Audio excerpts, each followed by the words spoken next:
Hello everyone, my name is Brahmawaya Sahu and welcome back to my YouTube channel Creative Physics। तो आप सब लोगों को पता है कि हम लोग नीट का प्रीवियस ईयर क्वेश्चन प्रैक्टिस कर रहे हैं और हमने already motion in straight line, motion in plane और लॉज ऑफ मोशन का प्रीवियस ईयर क्वेश्चन प्रैक्टिस कर लिया है। तो अभी हम लोग वर्क पावर एनर्जी का प्रीवियस ईयर क्वेश्चन प्रैक्टिस कर रहे हैं। तो पार्ट 1 में हम लोगों ने 25 क्वेश्चन डिस्कस किया था और ये पार्ट 2 में हम लोग 25 क्वेश्चन डिस्कस करने वाले हैं।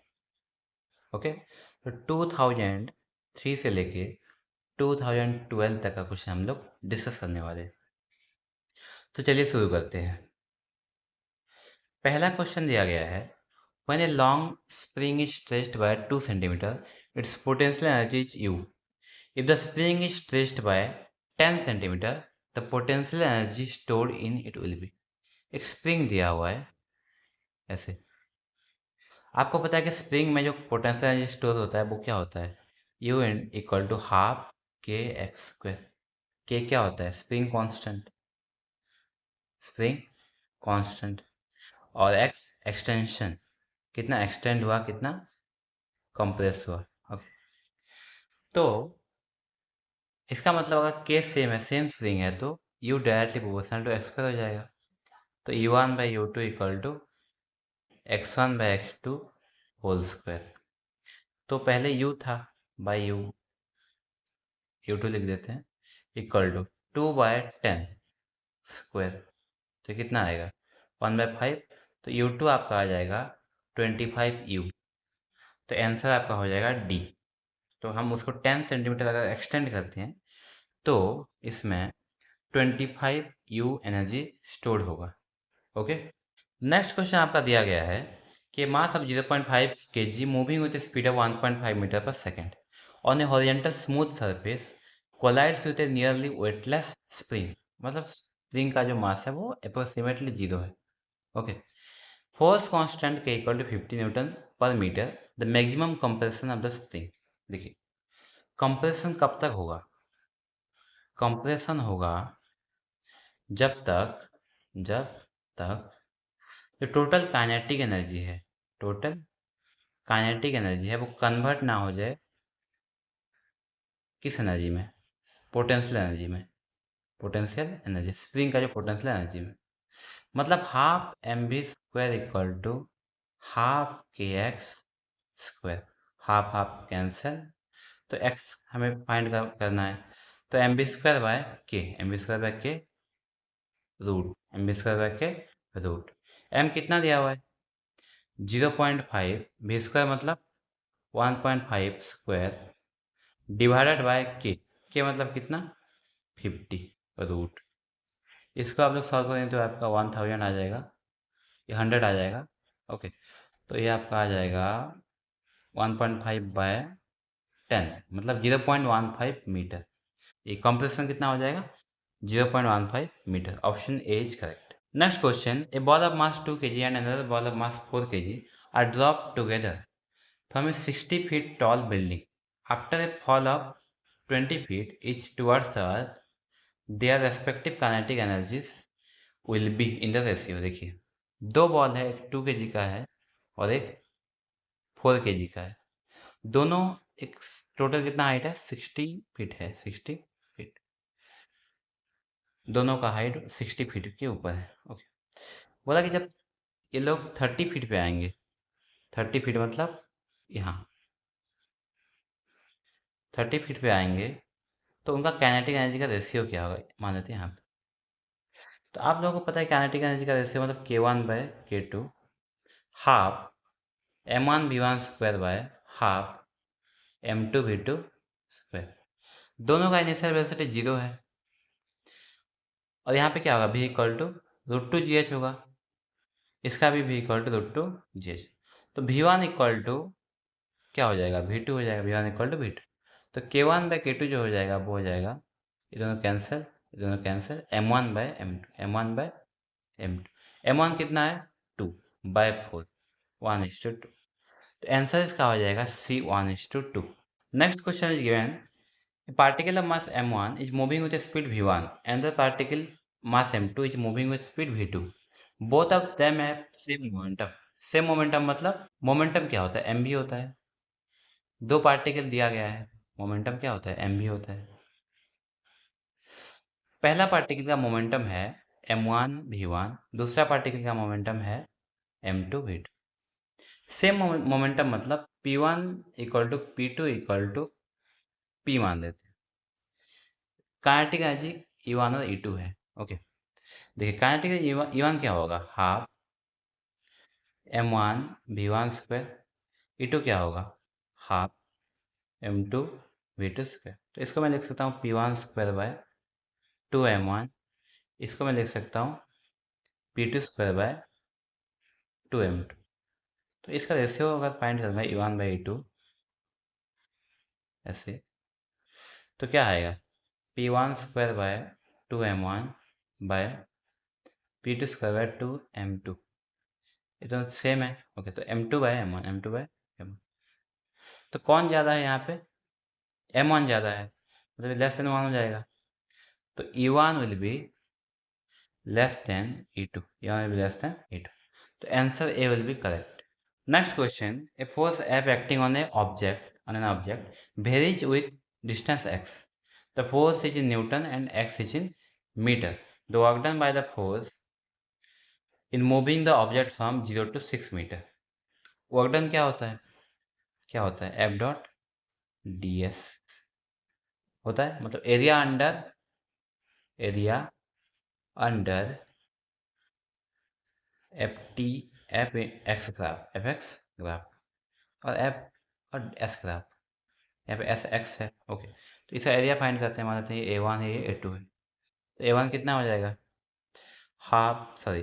थ्री इंटू थ्री हो जाएगा, और A2 हो जाएगा आपका हाफ इंटू थ्री, क्योंकि डिफरेंस थ्री है ना, ये थ्री है, ये थ्री है। ओके, तो कितना हो जाएगा 13.5 जूल, क्या हो जाएगा joule.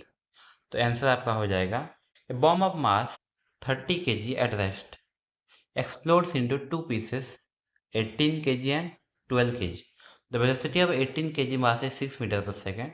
The kinetic energy of other mass. देखिए, एक बॉम्ब इनिशियली रेस्ट पे है, मतलब इनिशियल मोमेंटम 30 इंटू जीरो, कितना हो जाएगा जीरो। एक्सप्लोड होने के बाद क्या लिख सकता हूँ मैं, m1 v1 equal to m2 v2, अगर मैं मैग्नीट्यूड लूँ तो डायरेक्शन तो ये अपोजिट हो जाएगा, माइनस हो जाएगा। ओके, तो m1 कितना हो गया 18 इंटू 18 का स्पीड कितना है 6 इक्वल टू 12 इंटू v2, तो कितना हो जाएगा 9। तो v2 आपका हो जाएगा 9 metre per second, 9 metre per second. Okay, अभी पूछा गया कि दूसरे मास का काइनेटिक एनर्जी कितना, दूसरा मास मतलब ये पहला मास है, दूसरा मास मतलब 12 kg का। ओके, तो v2, तो k2 इक्वल टू कितना हो जाएगा, हाफ m2 v2 स्क्वायर, मतलब हाफ 12 इंटू 81, तो 6 हो जाएगा ये, तो 81 इंटू 6 कितना हो जाएगा 486 जूल। तो काइनेटिक एनर्जी जो हो जाएगा 486 जूल हो जाएगा दूसरे मास का। ओके, चलते हैं नेक्स्ट क्वेश्चन पे। A body of mass 3 kg is under a constant force, force क्या है, कांस्टेंट है। Okay, causes a displacement s in meter in it given by the relation s equal to half 1/3 t square. Okay, work done by the force in 2 second. देखिए work done पूछा है, work done क्या होता है F dot D S होता है, but यहाँ पे तो टी के फॉर्म में एस दिया हुआ है, तो यहाँ पे डी एस निकालते हैं। डी एस आएगा आपका 1/3 टू टी डी टी आएगा, तो कितना आ जाएगा 2/3 टी डी टी। तो यहाँ पे D S by d T कितना आ जाएगा, जो कि भी हो जाता है, कितना हो जाएगा 2/3 टी। एक्सलेशन कितना आ जाएगा d v by d t, मतलब 2/3। तो फोर्स कितना हो जाएगा एम ए, मतलब 3 इंटू 2/3, मतलब 2 न्यूटन फोर्स अप्लाई हो रहा है। ओके, क्योंकि ये फंक्शन है डिस्टेंस, तो फोर्स कितना अप्लाई हो रहा है 2 न्यूटन। तो वर्क डन आपको पुट कर लीजिए यहाँ पे 2 into 2/3 T D T integration, कहाँ से कहाँ तक टी वेरी कर रहा है 0 से 2 तक। तो वर्क डन आपका हो जाएगा 4/3 t square by 2 0 to 2, 4/3 into 4/2, तो कितना हो जाएगा 8/3 जूल, 8/3 जूल। तो आंसर विल बी आपका डी। चलिए नेक्स्ट क्वेश्चन पे, the potential energy of a long spring one stretched by 2 centimetre is. ये हमने पहले किया है सेम टाइप का क्वेश्चन, अब इसको ट्राई कर लीजिएगा। Similar question we have done already, okay, तो आप इसको ट्राई कीजिए। Same question similar question discuss करने का कोई मतलब नहीं रहता है। 300 joule of work done in sliding a 2 kg block of an inclined plane of height 10 metre work done against friction. क्या बोला है यहाँ पे कि 300 जूल वर्क करना पड़ता है, स्लाइडिंग है 2 kg block of an inclined plane 10 metre. देखिए मान लेते हैं इंक्लाइंड प्लेन है ऐसे, ओके, तो यहाँ पे हमें क्या करना है, एक ब्लॉक है यहाँ पे, इसको स्लाइड करना है अपवर्ड डायरेक्शन में, ओके, ब्लॉक है उसको स्लाइड करना है अपवर्ड डायरेक्शन। तो यहाँ से यहाँ तक पहुँचाने के लिए कितना वर्क डन करना पड़ा, टोटल वर्क डन वो कितना करना पड़ा, वो करना पड़ा 300 जूल। ये हाइट दिया हुआ है 10 मीटर। यहाँ पे फ्रिक्शन है, क्या है यहाँ पे, फ्रिक्शन है। देखिए इसको यहाँ तक पहुँचाने के लिए कितना वर्क डन करना पड़ेगा, टोटल वर्क डन हो जाएगा आपका फ्रिक्शन को अपोज करने के लिए, फ्रिक्शन, ओके, प्लस इसका पोटेंशियल एनर्जी बढ़ाने के लिए। मतलब अब यहाँ पे लिख सकते हैं, सीधा लिख देते हैं कि टोटल वर्क डन जो करेंगे वो कहाँ जाएगा, वर्क डन कहाँ जाएगा, वो जाएगा आपका पोटेंशियल एनर्जी बढ़ाने के लिए plus work done against friction. तो टोटल कितना किया 300 इक्वल टू mgh कितना है 2 into 10 plus work done against friction. तो कितना हो जाएगा, work done against friction will be 300 minus 200 is equal to 100 joule, 100 joule. तो आपका जो यहाँ पे वर्क डन अगेंस्ट फ्रिक्शन होगा वो 100 जूल हो जाएगा। चलते नेक्स्ट क्वेश्चन पे, a vertical spring with force constant k is fixed on a table. एक वर्टिकल स्प्रिंग यहाँ पे फिक्स है ऐसे, okay, fix on a table, a mass m at a height of h above the free upper end. Free upper end मतलब देखिए ये तो यहाँ पे कनेक्टेड है, फ्री नहीं है, ये फ्री है, ये फ्री है, ओके। तो यहाँ से h हाइट के ऊपर एक मास है, कितने हाइट के ऊपर एक मास है, h हाइट, यहाँ से, ओके। तो ये falls freely vertically on the spring so that the spring is compressed by distance d। तो आफ्टर जब ये गिरेगा नीचे तो ये स्प्रिंग जो है वो कितना कंप्रेस हो जाएगा, डी कंप्रेस हो जाएगा, कितना कंप्रेस हो जाएगा, डी। तो मास आके यहाँ पे रुक गया। तो कहाँ से कहाँ तक, यहाँ से ये कितना था h, ये कितना था h। तो बोला कि नेट वर्क डन कितना होगा, net work done in this process. Net work done हुआ क्या बताइए आप, देखिए जो बॉडी है वो यहाँ था पहले, बॉडी कहाँ था, बॉडी था यहाँ पे, कहाँ गया, यहाँ गया, कितना हाइट, कितना डिस्टेंस ट्रैवल किया, h प्लस डी। तो नेट वर्क डन जो गया वो m g h plus d potential energy decrease करने में गया, ओके। दूसरा जो ये हमने उसको एनर्जी दिया तो ये जो एनर्जी है वो काइनेटिक एनर्जी को बढ़ाएगा। अभी जो स्प्रिंग है वो काइनेटिक एनर्जी को घटाएगा, वो एनर्जी को अपने अंदर ले लेगा, मतलब एब्जॉर्ब कर लेगा उसका एनर्जी को, ओके। जो एनर्जी काइनेटिक एनर्जी है जो इसने एक बार किया होगा उसको वो पोटेंशियल एनर्जी में कन्वर्ट कर देगा। तो work done due to spring minus होता है, नेगेटिव होता है, तो हाफ के डी स्क्वायर, क्योंकि डीकम्प्रेशन हुआ है, कितना कंप्रेशन हुआ है, डीकम्प्रेशन हुआ है। तो नेट वर्क डन क्या हो जाएगा, m g h plus t minus half k d square. तो answer will be A. Next question, water falls from a height of 60 metre at the rate of 15 kg per second. तो d m by d t दिया हुआ है कि कितना दिया हुआ है 15 kg, इतना वाटर फॉल कर रहा है, कितना हाइट से 60 मीटर। तो losses due to frictional forces are 10% of the energy. कितना लॉस है 10%, मतलब कितना वर्क में आएगा 90%। पावर जनरेटेड बोला है, पावर मतलब एनर्जी बाय टाइम, एनर्जी कितना है, कितना एनर्जी 90% यूज हुआ, 90% ऑफ कितना mgh/t, mgh/t। तो यहाँ पे हम लोग लिख सकते हैं 9/10 इंटू m/t इंटू जी मतलब 10, h मतलब 60, m/t मतलब dm/dt, कितना मास चेंज हुआ कितने टाइम में। ओके, तो कितना आ जाएगा 60, 9/10 इंटू m/t कितना दिया हुआ है 15 इंटू 10 इंटू 60। तो यहाँ पे आपका आ जाएगा, ये 10 कैंसिल हो गया, तो ये 8100 वाट हो जाएगा, मतलब 8.1 किलोवाट। 1 किलोवाट मतलब कितना 1000। Okay, C will be correct. A shell of mass 200 gram ejected from a gun of mass 4 kg, मतलब मास ऑफ सेल कितना दिया हुआ है, कितना दिया हुआ है 200 ग्राम मतलब 0.2 kg। मास ऑफ गन कितना दिया हुआ है 4 kg। एक्सप्लोजन हुआ that generates at 1.05 kilo joule of energy, initial velocity of the shell. देखिए इसका मतलब क्या है कि जब एक्सप्लोजन होगा तो क्या होगा, सेल आगे जाएगा, गन पीछे जाएगा। ओके, तो जो total energy kinetic energy release हुआ इसमें वो कितना हुआ 1.05 जूल, मतलब kinetic energy of the gun plus kinetic energy of the shell कितना हुआ 1.05 किलो जूल। किलो जूल मतलब 1000 मल्टीप्लाई कर लीजिए इंटू 1000 जूल। ओके, हो गया। अभी बोला है कि initial velocity of the shell कितना, देखिए इनिशियली वो रेस्ट पे थे, तो उसके बाद जब एक्सप्लोजन होगा तो मोमेंटम कंजर्व कर सकते हैं, m s v s equal to minus हो सक लेंगे minus m g v g, magnitude लेते हैं तो प्लस हो जाता है।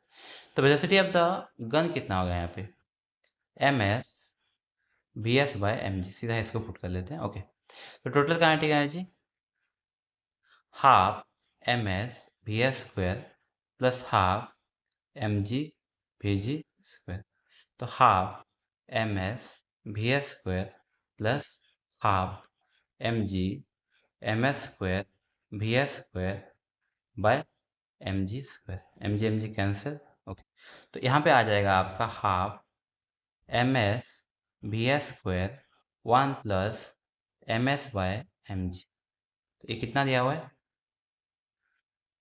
10500 जूल दिया हुआ है।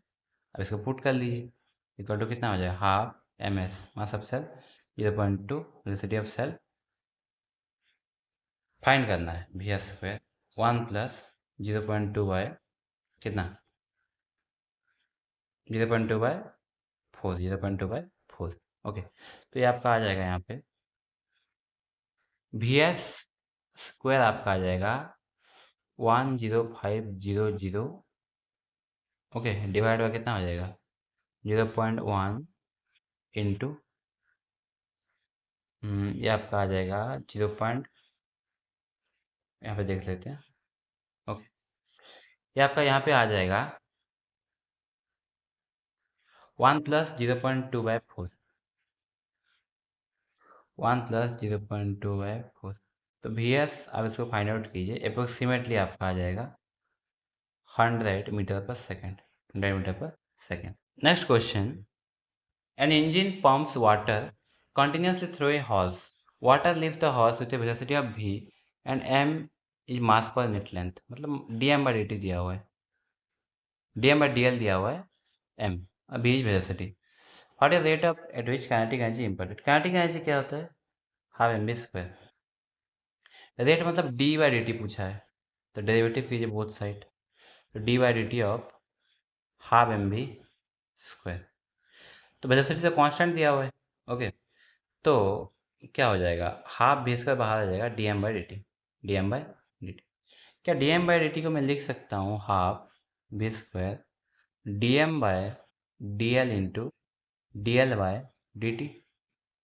तो dm/dt dl कितना है half v square into m, dl/dt कितना है b है, तो ये कितना हो जाएगा हाफ एम भी क्यूब। तो काइनेटिक एनर्जी का जो रेट होगा इम्पैक्ट होने का वो हो जाएगा आपका हाफ एम भी क्यूब, हाफ एम भी क्यूब। तो D will be correct. An explosion blows a rock into three parts. Two parts goes off at right angles. Three parts में ब्रेक हुआ, एक ऐसा गया, एक ऐसा गया. ओके, तो this is 1 kg. First part moving with velocity 12 metre per second. दूसरा पार्ट का मास है 2 kg. वेलोसिटी कितना है? 8 metre per second. Third part का पता नहीं, जो कि वेलोसिटी में गया है v3 = 4 metre per second, m3. बोला गया है कि यहाँ पे मास कितना होगा थर्ड पार्ट का मास. तो मोमेंटम कंजर्व कर लीजिए. पहले भी ऐसा क्वेश्चन हमने किया है. p1 plus p2 plus p3 = 0, क्योंकि इनिशियल मोमेंटम 0 था, रेस्ट पे था. माइनस p1 माइनस p2, दोनों परपेंडिकुलर हैं, तो p3 कितना हो जाएगा? p1 square plus p2 square root. तो p3 मतलब m3 p3. p1 स्क्वायर मतलब 1 × 12 स्क्वायर प्लस 2 × 12 2 × 8 स्क्वायर रूट. तो आपका हो जाएगा m3. आप m3 इंटू कितना दिया हुआ है 4 = 12 स्क्वायर 144 16 स्क्वायर 256, मतलब ये 400 हो जाएगा. 400 का रूट कितना 20. तो m3 × 4 = 20. तो m3 कितना हो जाएगा? हो जाएगा आपका 20/4 मतलब 5 metre per second, 5 kg, 5 kg. Mass of third part जो हो जाएगा वो कितना हो जाएगा? 5 kg. ओके, ये इस टाइप का क्वेश्चन आता रहता है. ओके, तो आप प्रैक्टिस कर लीजिएगा थोड़ा कि दो पार्टिकल जो है, दो बॉडीज जो है वो परपेंडिकुलर डायरेक्शन में जा रहे हैं, तीसरे बॉडी का क्या होगा. तो सिंपली हम इस तरीके से कर सकते हैं. A body of mass 1 kg is thrown upwards with a velocity of 20 meter per second. It momentarily comes to rest after attaining a height of 18 meter. How much energy is lost due to air friction? एक body था यहाँ पे जिसका हमने, अगर normally मान लेते हैं friction is not there, friction is not present, first case. दूसरे केस में friction is present, friction is present. तो पहले केस में क्या होगा? फ्रिक्शन नहीं होगा तो कितना हाइट जाएगा? जितना भी हमने इसको एनर्जी दिया, काइनेटिक एनर्जी, वो पूरा पोटेंशियल एनर्जी में कन्वर्ट हो जाएगा. यहाँ पे एनर्जी कितना था? Half into 1 × 10 20 square. तो ये हो जाएगा आपका पोटेंशियल एनर्जी में कन्वर्ट हो जाएगा, mgh हो जाएगा. तो mgh = इतना हो जाएगा, mgh = हाफ इंटू 1 × 20 स्क्वायर. तो m कितना है? 1 × 10 × h = हाफ इंटू 1 × 20 400, मतलब हो जाएगा 200. तो h हो जाएगा आपका 20 मीटर, 20 मीटर. बट कितना हाइट पे गया ये? कितना हाइट पे गया? तो ये एनर्जी जो था यहाँ का 400 joule. Okay, 400 joule energy. 200 joule energy था इनिशियली. कितना था? 200 जूल. वो पूरा कन्वर्ट हो जाता पोटेंशियल एनर्जी. दूसरे केस में क्या हुआ कि बॉडी कितने मीटर हाइट में गया? 18 मीटर. मतलब कितना एनर्जी 18 मीटर गया, तो कितना एनर्जी गेन किया पोटेंशियल एनर्जी? 180 joule, mgh.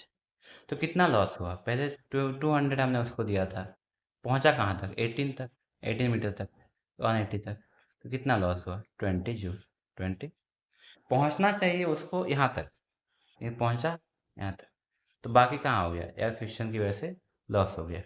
तो D will be correct.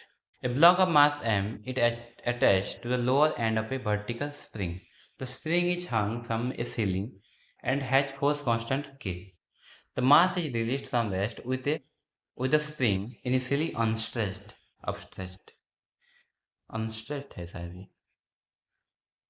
Okay, तो the maximum extension produce in the length.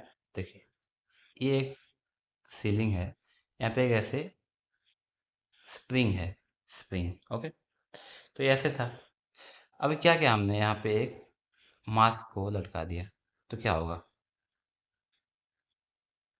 क्या होगा बताइए? स्ट्रेच हो जाएगा. कितना स्ट्रेच हो जाएगा? जो मास यहाँ पे हमने इसको दिया, वो नीचे जाएगा, मान लीजिए एक्स जाएगा नीचे, तो एम जी एक्स जो एनर्जी है वो डिक्रीज होगा, पोटेंशियल एनर्जी क्या होगा, डिक्रीज होगा। तो वो जाएगा कहाँ, फाइनल तो रुक गया ना, कहाँ जाएगा, स्टोर हो जाएगा स्प्रिंग पे स्टोर हो जाएगा, स्प्रिंग पे स्टोर हो जाएगा। कैसे स्टोर हो जाएगा, पोटेंशियल एनर्जी ऑफ द जो स्प्रिंग। ओके, तो हाफ, तो क्या होगा यहाँ पे m g x equal to spring का पोटेंशियल एनर्जी हाफ के एक्स स्क्वायर, तो एक्स एक्स कैंसिल, तो एक्स कितना हो जाएगा, two m g by k, two m g by k, तो ए विल बी करेक्ट। चलिए नेक्स्ट क्वेश्चन पे, a particle of mass m starts from rest, undergoes uniform acceleration if the speed acquired in time t is v, the power delivered of the particle। देखिए power क्या होता है, power क्या होता है, कितना वर्क डन किया बाय टाइम, वर्क डन मतलब चेंज इन काइनेटिक एनर्जी कितना हुआ divide by time. Change in kinetic energy मतलब final kinetic energy minus initial kinetic energy by time. Final kinetic initially rest पे था, फाइनली भी हो गया, तो हाफ एम भी square minus half m into zero square divided by कितना time लगा टी, तो कितना हो जाएगा आंसर, 1/2 एम भी स्क्वायर बाय टी, तो D will be correct. An engine pumps water through a hose pipe. Water passes through the pipe and leaves it with a velocity of 2 metre per second.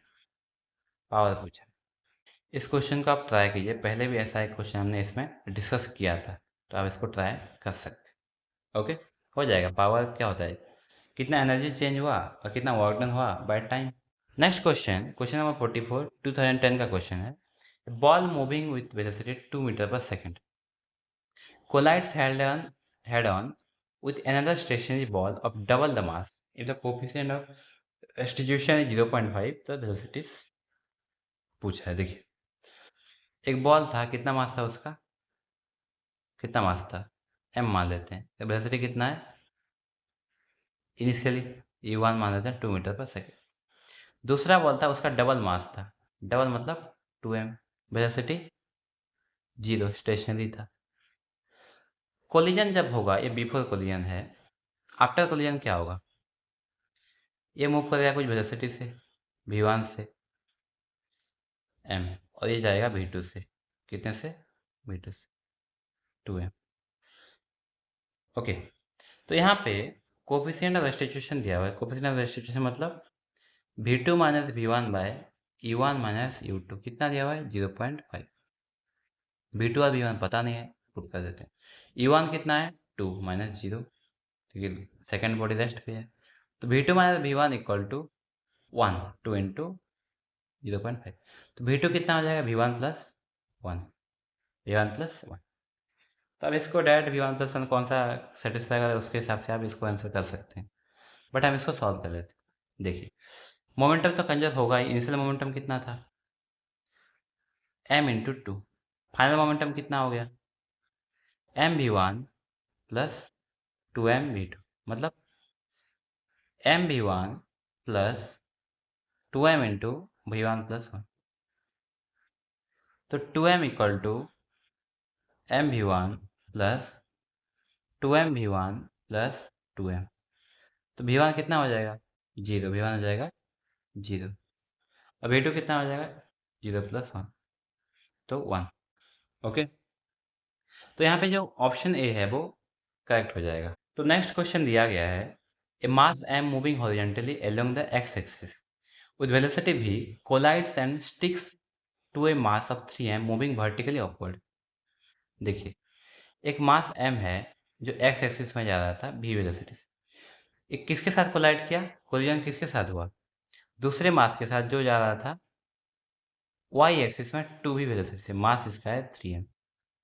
Okay, तो यहाँ पे initial momentum क्या हो जाएगा, momentum आपका हो जाएगा इसका p1 प्लस p2, मतलब क्या हुआ m भी आई कैप, क्योंकि एक्स डायरेक्शन में जा रहा था, और ये 3m इंटू 2 भी j कैप, मतलब m v i cap plus 6b j cap, initial momentum. Okay, the final velocity of the combination. देखिए स्टिक हो गया मतलब दोनों अभी एक हो गए, तो टोटल मास कितना हो जाएगा? ये बिफोर कोलिजन है, आफ्टर कोलिजन कितना क्या हो जाएगा? दोनों एक हो गए, एक हो गया मतलब टोटल मास जो हो गया वो हो गया 4m। अभी कुछ वेलोसिटी से जाएगा, मान लेते हैं v डेक्स, तो इसका मोमेंटम कितना हो जाएगा? मोमेंटम आपका हो जाएगा 4m v डेक्स। तो मोमेंटम कंजर्व करेंगे क्योंकि एक्सटर्नल फोर्स 0 है, तो एम भी i cap plus 6b, sorry ये 6 हो जाएगा, j cap equal to 4m v डेक्स। तो mm कैंसिल। ओके, तो आपका v डेक्स जो हो जाएगा वो हो जाएगा v/4 i कैप प्लस 6/4 मतलब 3/2 v जे कैप। तो यहाँ पे जो आंसर हो जाएगा वो कौन सा हो जाएगा? आंसर हो जाएगा आपका B. Next question, force app on a particle moving in straight. देखिए यहाँ पे भी फोर्स आपका वर्क डन पूछा है। वर्क डन, वर्क डन क्या होता है? फोर्स और डिस्प्लेसमेंट का एरिया। कौन सा एरिया? ये वाला एरिया, क्योंकि यहाँ पे फोर्स तो 0 है, क्योंकि ये डॉटेड लाइन है, यहाँ पे फोर्स 0 है, तो ये वर्क डन नहीं आएगा, तो ये वाला एरिया जो हो जाएगा इसका वर्क डन। ऐसा क्वेश्चन हमने पहले किया था, इसीलिए इसको आप ट्राई कर सकते हैं। ओके, आपके ऊपर ही छोड़ता हूँ, आप इसको ट्राई कीजिए, एरिया निकालना है। ओके, तो आंसर इसका हो जाएगा आपका D. Next question, A particle of mass m is released from rest. A parabolic path shown, assuming the displacement of the mass from the origin is small. Which graph correctly depicts the position of the particle as a function of time? देखिए यहाँ से drop हुआ तो ये ऐसे जाएगा, oscillation करेगा, तो इनिशियल पॉइंट कहाँ पे है? एक्सट्रीम पोजीशन पे। इनिशियली कहाँ पे है? एक्सट्रीम पोजीशन पे। तो वो यहाँ पे जो ग्राफ है v का वो directly proportional to x square है। ओके, तो डबल, ओके, एक्स स्क्वायर के प्रोपोर्शनल है, एक्स स्क्वायर के प्रोपोर्शनल। और यहाँ स्टार्ट हो रहा है और फाइनली मीन पोजीशन पे 0 है, फिर ऊपर जा रहा है, मतलब ये कौन सा ग्राफ हुआ? कौन सा ग्राफ हुआ?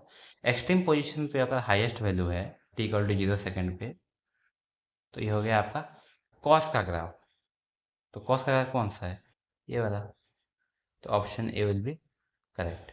इसको आप सॉल्व भी कर सकते हैं, भी directly proportional to x square. तो आपका जो यहाँ पे पोजीशन का जो फंक्शन आएगा टाइम के साथ, वो क्या आएगा? कॉस के फंक्शन में आ जाएगा, क्योंकि यहाँ पे ऑक्सीलेशन हो रहा है पार्टिकल का। ओके, तो इससे आप सॉल्व कर सकते हैं। साइन क्यों नहीं होगा? क्योंकि एक्सट्रीम पोजीशन पे t इक्वल टू 0 पे इसका हाईएस्ट वैल्यू है, तो t इक्वल टू 0 पे अगर हम पुट करेंगे साइन का तो 0 आता है ना, क्योंकि साइन 0 0 होता है। ओके, बट कॉस 0 1 होता है, एक्सट्रीम होता है, एक्सट्रीम पोजीशन पे कॉस आता है। एक्सट्रीम पोजीशन से अगर पार्टिकल स्टार्ट हो तो कॉस आएगा, अगर मीन पोजीशन से स्टार्ट हो तो साइन आ जाएगा। A body projected vertically from the earth reaches A height equal to earth radius before returning to earth, the power exerted by the gravitational force greatest। एक body यहाँ पे मान लेते हैं, एक बॉडी को यहाँ से थ्रो किया गया, मान लेते हैं वी वेलोसिटी, तो ऊपर जाएगा कितना हाइट तक? कितना हाइट तक जाएगा? आर हाइट तक।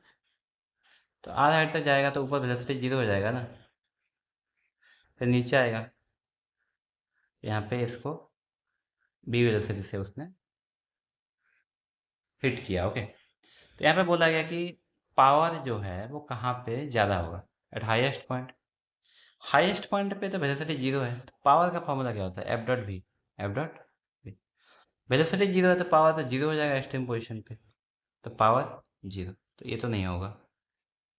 At the instant just before the body hits the earth, जब हिट करेगा तो नीचे भी लग रहा है और फोर्स भी नीचे ही लग रहा है, ग्रेविटेशन फोर्स, तो एट्रैक्टिव फोर्स होता है ना, तो यहाँ पे एफ डॉट भी एफ भी हो जाएगा, क्योंकि सेम डायरेक्शन है दोनों का। ये हो सकता है। अभी एट रिमेन्स कांस्टेंट ऑल दो बोला है, मतलब पूरे पाथ में बोला है, पूरे पाथ में तो वेलोसिटी डिक्रीज हो रहा है ऊपर जाके, फिर इंक्रीज हो रहा है, तो पूरे पाथ में तो कांस्टेंट नहीं होने वाला। D, at the instant just after the body is projected, यहाँ पे बॉडी प्रोजेक्ट किया गया तो भी ऊपर है, ग्रेविटेशन फोर्स नीचे है, तो पावर क्या होगा? एफ भी कॉस 180 मतलब माइनस एफ भी होगा। तो ज़्यादा किसमें सबसे ज़्यादा है? इसमें है।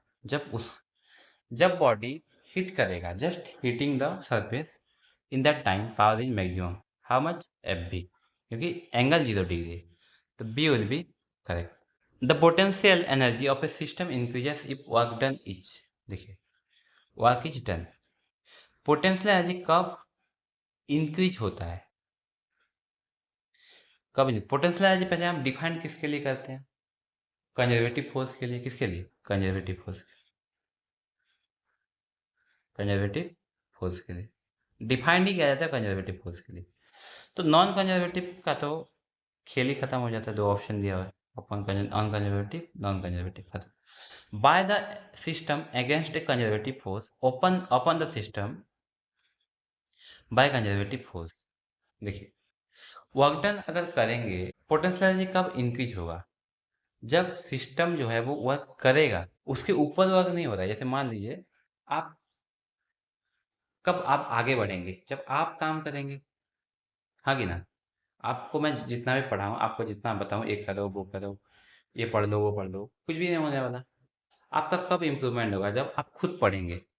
तो by the system against conservative force, जब सिस्टम खुद वर्क करेगा तब उस समय जो पोटेंशियल एनर्जी है वो इंक्रीज होगा, पोटेंशियल एनर्जी है वो इंक्रीज होगा।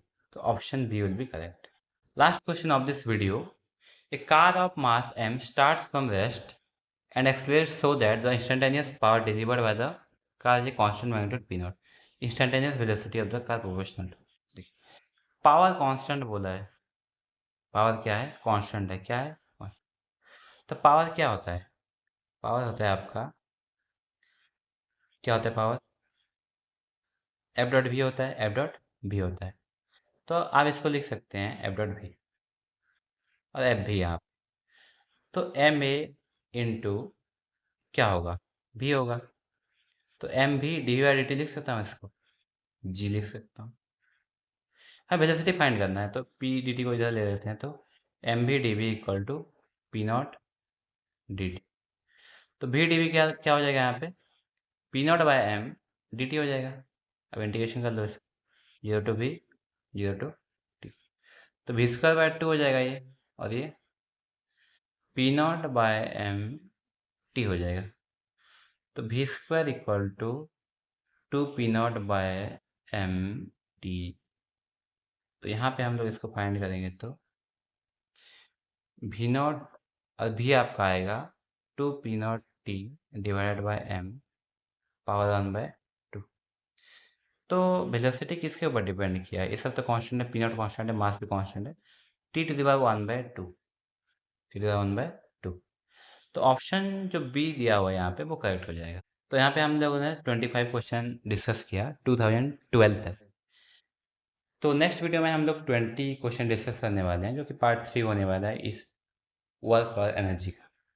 तब तक के लिए आप अच्छे से पढ़ाई करते रहिए, प्रीवियस क्वेश्चन डिस्कस करते रहिए, कॉन्सेप्ट्स वगैरह अच्छे से क्लियर रहिए, ओके। और बहुत सारा क्वेश्चन प्रैक्टिस कीजिए। तो तब तक के लिए अपना ख्याल रखिए, ओके। मिलते हैं नेक्स्ट वीडियो में।